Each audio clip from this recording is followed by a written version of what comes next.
दिनांक 13/5/2025 रोजी सायंकाळी 6 वाजण्याच्या सुमारास मौजे डंगेरेवाडी तालुका मानगावच्या हद्दीत जयसिंग जगदाळे यांचा सक्का चुलत भाऊ भरत पंढरीनाथ जगदाळे यांच्या राहत्या घराच्या शेजारी रस्त्यावर गाड्या आडव्या लावल्याच्या कारणावरून दगडू काशीनाथ काळुखे याने फिर्यादीच्या उजव्या हाताच्या मधल्या बोटाचा चावा घेतला असता त्याचा पहिला पेर तुटून बाजूला पडल्यानं बोटास गंभीर जखम झाली।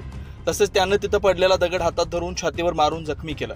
तसेच बाळासू काशीनाथ काळुखे, जीवन बाळासू काळुखे व आनंदा दगडू काळुखे यांनीही मला अंगावर धावून घेऊन धक्काबुक्की करून शिवीगाळ दमदाटी केली असल्याची तक्रार जयसिंग बाबूराव जगदाळे यांनी दहिवडी पोलीस स्टेशनला दिली आहे। अधिक तपास ASI M हांगे करतात।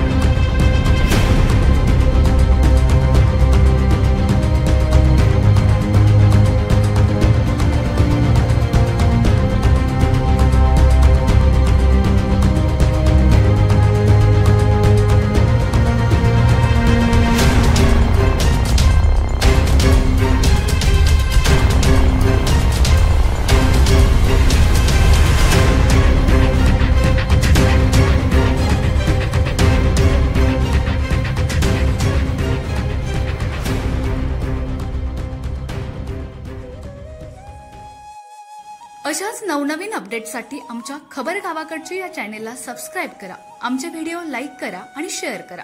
धन्यवाद।